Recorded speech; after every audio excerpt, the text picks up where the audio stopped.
메가더 장군이 극찬한 국군 부대가 있었는데 10대 학도병들이 90%나 됐다고 합니다.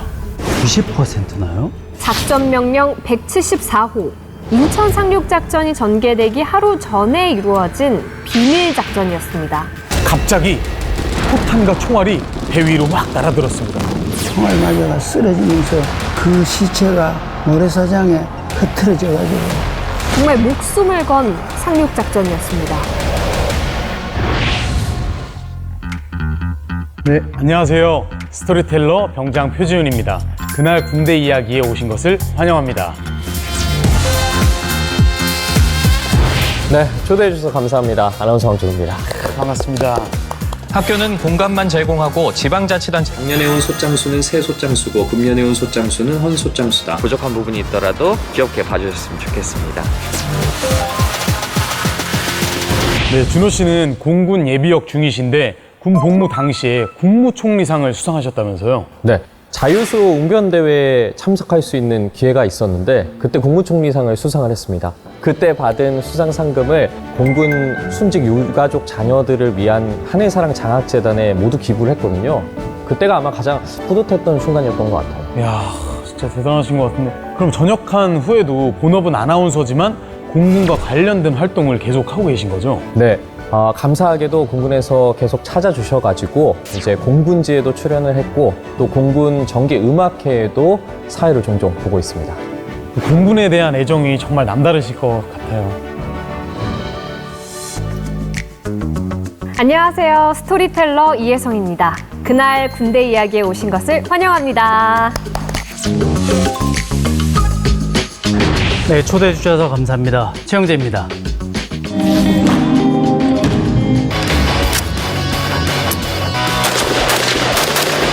최종 라운드 시작하겠습니다. 네, 반갑습니다. 영재 씨는 특전사 중에서도 최정예 부대인 707 출신이시잖아요. 근데 또 제가 정말 의외의 직업을 가지고 계시다고 들었습니다. 네, 제가 미용실을 운영하고 있습니다. 못 믿겠다고 하는 분들이 굉장히 많으세요. 그러니까요, 상상이 네. 안 돼요. 친구들은 야, 국정원 요원인데 위장으로 미용실 하는 거 아니야? 그런 친구들도 있거든요. 그럴싸한데요? 네네. 뭐 따님의 머리도 직접 해주시는 거예요? 군 전역하고 나서 목표가 이런 직접 내가 딸 머리를 해주는 아빠가 되는 게 목표였거든요. 그래서 미용학원을 등록했고 2달 만에 미용사 자격증을 땄습니다. 정말 뭐 영재 씨는 가정적인 아빠이시기도 하고 완벽하시네요. 준호 씨는 6.25 전쟁의 판도를 뒤집은 작전하면 혹시 바로 뭐가 떠오르시나요? I will be 인천. 무조건 인천 상륙작전 메가더 장군 아닌가요? 그렇죠. 누구나 다 아는 아주 유명한 작전인데요. 이 메가더 장군이 극찬한 국군 부대가 있었는데 혹시 아시나요? 전혀 감이 안 오는데요. 어떤 부대인가요? 바로 1유격대대였습니다. 1유격대대요. 네. 그런데 1유격대대는 인천 상륙작전에 참전하지 않았습니다. 메가더 장군이 보낸 친서에는 이렇게 적혀 있었어요. 1유격대대가 인천 상륙작전을 지원하여 수행한 작전은 최고의 찬사를 받을 만하다. 인천 상륙작전에 참전하지 않고 지원했다는 게 무슨 말이죠?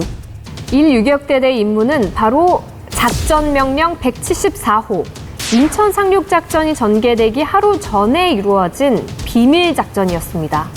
인천 상륙작전과 별개로 비슷한 시기에 비밀작전이 전개됐다는 거죠? 네, 맞습니다. 일명 인천 상륙작전의 성공을 위한 기만 작전이었습니다. 과연 어떤 작전이었을까요? 지금부터 사건이 일어났던 그때로 가볼게요.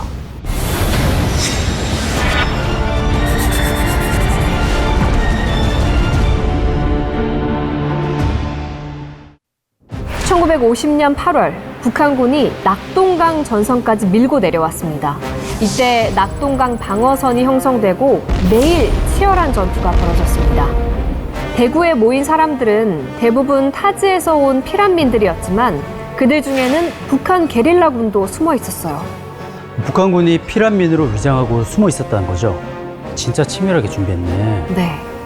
이때 아주 큰 사건이 벌어지는데요. 이건 무슨 소리예요? 잠입한 북한 게릴라군이 대구역에 박격포탄을 쏜 거예요. 이 사건으로 영무원이 사망하고 시민들이 부상을 당했습니다. 대구 지역을 방어할 병력이 아주 절실하게 필요했어요. 당시 대구에서 부모님을 도와 사과 농사를 짓고 있던 류병추 씨는 군인을 모집한다는 소식을 듣게 되는데요. 정말 한치의 망설임도 없이 자원 입대를 결심합니다.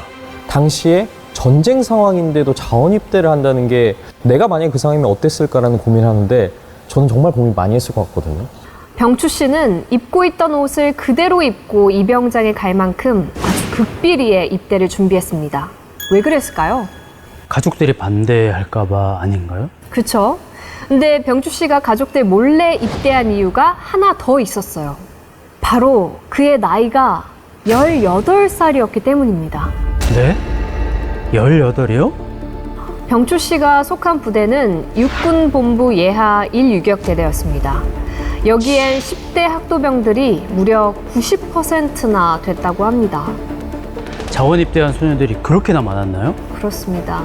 국군 지휘부는 어린 학도병들에게 후방 지원 임무를 맡기려고 했지만 학도병들은 일선에 나가서 싸우겠다고 외쳤습니다.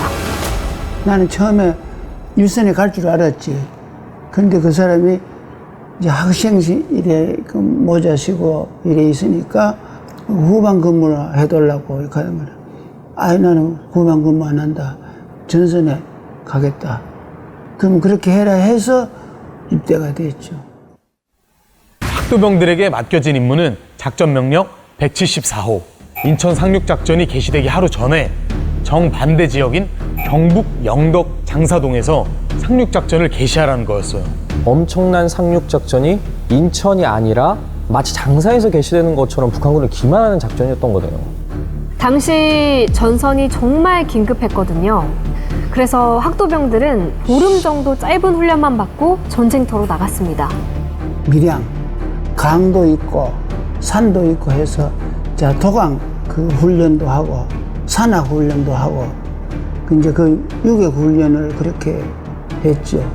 그럼 우리가 전쟁 안 하면은 할 사람이 누가 있느냐?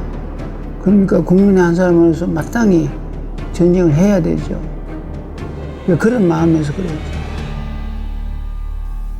상륙작전은 고도의 훈련을 받은 군인에게도 정말 힘든 작전이거든요. 어떻게 학도병들이 이 작전에 투입된 거죠? 원래 이 작전은 미 8군 특공대의 임무였어요. 근데 한번 생각을 해보세요. 미군들은 일단 눈이 파랗고 머리카락은 노랗잖아요. 외형부터 적군에게 노출되기 쉽죠. 그래서 학도병들을 대신 투입하기로 한 거예요. 학도병들은 북한군을 속이기 위해서 북한 군가도 연습하고 북한 군복과 총기도 준비했어요. 왜 이렇게까지 했을까요? 아무래도 좀 어린 학도병들을 북한군으로 좀 위장을 시켜서 최대한 좀 희생을 줄이기 위함이 아니었을까 지금은 그런 생각이 좀 드네요. 맞아요. 출정을 하루 앞두고 학도병들은 머리카락과 손발톱을 잘라서 봉투에 담았습니다. 목숨을 걸고 전투에 임하겠다는 의미였다고 합니다. 그때 이제 출정 준비 과정에서 손톱, 발톱, 머리카락 해가 봉투에 이어서 그 주소 적고 이름 적고 해가지고 비장한 결이죠. 내 마음에 그 결심을 하고 1950년 9월 14일 오후 4시 드디어 출전 명령이 떨어졌습니다. 인천이 아닌 장사에서 상륙작전이 전개되는 것처럼 북한군을 속여라. 학도병을 비롯해 1유격 대대원들을 태운 문산호가 장사로 향했습니다. 다음 날 오전 문산호가 영덕군 장사리 해안에 거의 도착할 때쯤 갑자기 폭풍에 휘말린 문산호가 좌초됐습니다.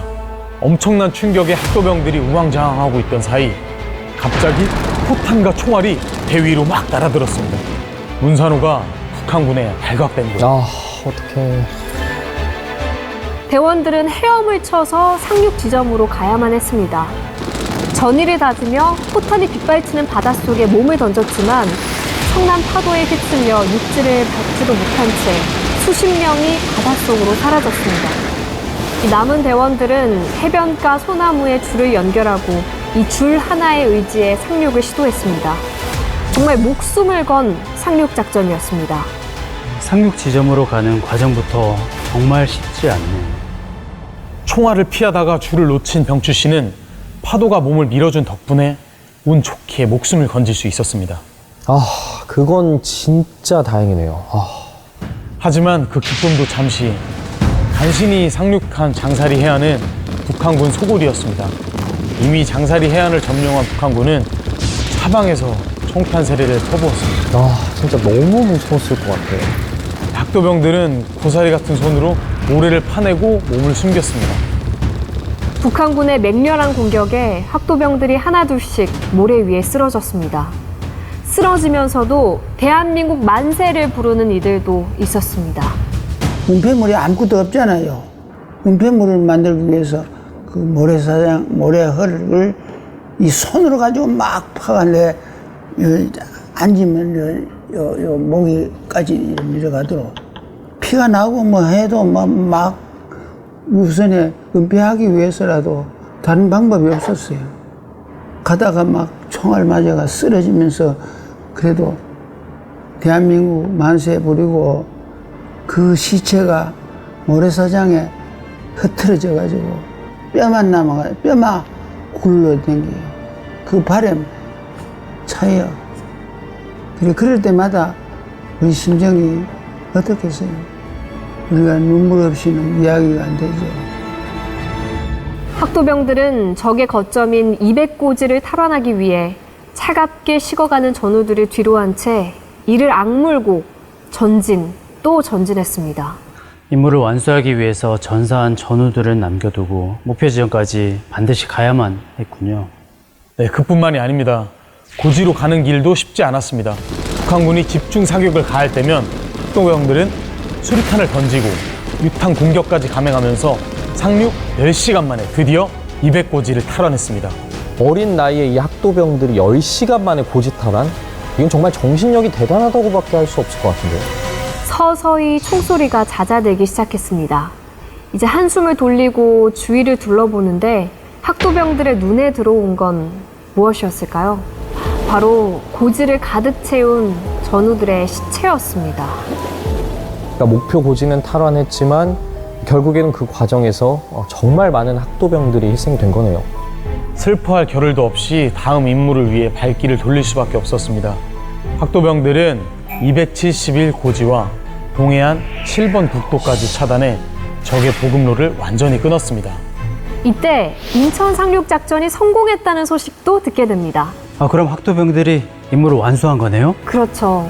장사 상륙 작전의 목적은 인천 상륙 작전이 성공적으로 끝날 때까지 북한군 전력을 낙동강에 묶어두는 거였거든요. 비록 무리한 상륙 작전이었지만 이 작전으로 인해서 북한군의 시선을 동해 쪽으로 집중하게 됨으로써 인천상 작전을 성공시키는데 큰 기여를 했다고 볼 수 있습니다. 북한군의 전력을 약화를 이제 시켰고, 그 다음에 북한군의 이제 보급을 방해를 했단 말이에요. 이제 그런 측면에서 작전적인 이제 성공으로 이렇게 이제 평가할 수 있는 부분이죠. 해군은 임무를 끝낸 학도병들을 구조하기 위해서 구조선을 보냈지만 거센 파도 때문에 번번이 실패했습니다. 9월 19일, 상륙 6일 만에 드디어 구조선 조치원호가 장사 해안에 도착했습니다. 이제 학도병들이 구조선에 올라타기만 하면 되잖아요. 그런데 또 왜요? 갑자기 탈출한 학도병들에게 박격포와 총탄이 쏟아졌습니다. 구조선을 발견한 북한군이 맹렬한 공세를 퍼붓기 시작한 거예요. 고무보트를 타고 구조선으로 이동하다가 북한군 총에 맞아 전사하고 힘겹게 배 앞에 도착을 해도 포탄을 맞아 바다에 떨어지고 탈출 과정에서도 많은 학도병이 희생이 됐어요. 구조선을 향해 북한군의 박격포와 총탄이 집중되자 조치원호는 탈출을 서둘렀습니다.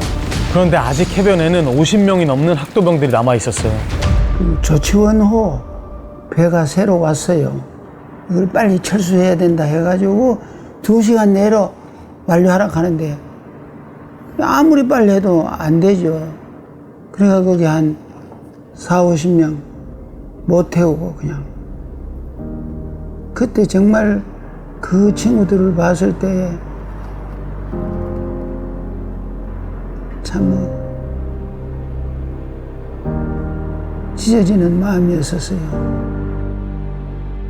한 명이라도 더 태우려는 대원들의 노력에도 불구하고 마지막까지 전우들의 탈출을 돕거나 북한군과 교전을 벌인 학도병 39명은 끝내 구조선에 오르지 못했습니다. 6일 동안 치러진 장사 상륙작전에서 학도병 139명이 전사하고 다수가 북한군의 포로로 끌려가거나 행방불명됐습니다. 다수가 행방불명이라니 알려진 것보다 훨씬 많은 학도병들이 전사했다는 거잖아요. 인천 상륙작전의 기만 작전이었던 장사 상륙작전은 잊지 말아야 할 6.25 전쟁의 소중한 역사임에도 안타깝게 우리의 기억 속에서 잊혀진 전투였습니다. 이 메가더 장군이 극찬을 할 만큼 장사 상륙 작전은 성공적인 전투였는데 저를 비롯해서 좀 많은 분들이 모르고 계시는 것 같아서 진짜 안타깝네요. 장사 상륙작전은 6.25 전쟁이 끝난 뒤에도 오랫동안 주목받지 못하다가 1997년 장사리 해변에서 문산호와 유골이 발견되면서 세상에 알려졌습니다. 네, 오늘 이야기를 듣고 어떤 생각이 드셨나요? 결국 지난날에 이런 소년병들, 우리 선배 전우들 때문에 내가 오늘의 이 기쁨을 누릴 수 있는 거구나라는 생각이 참 많이 들었고, 그러면서 우리 전우들 앞으로 사회에 나와서 많은 어른이 될 전우들에게도 참 많은 귀감이 되는 이야기였다라는 생각이 들었습니다. 저는 사실 그 장사리에 그 문산호가 있는 곳을 지나가 봤습니다. 그렇게 슬픈 그리고 아픈 이야기가 있는지 알지 못했는데요. 너무 마음이 아팠던 것 같습니다. 1950년 9월 14일 장사 앞바다에서 펜 대신 총을 들고 위기에 처한 조국을 구하기 위해 사명감 하나로 용맹히 싸운 772명의 학도병들. 채 피지도 못하고 져버린 어린 용사들의 용기와 그 숭고한 정신을 우리 기억 속에 간직할 수 있는 뜻깊은 9월이 됐으면 합니다.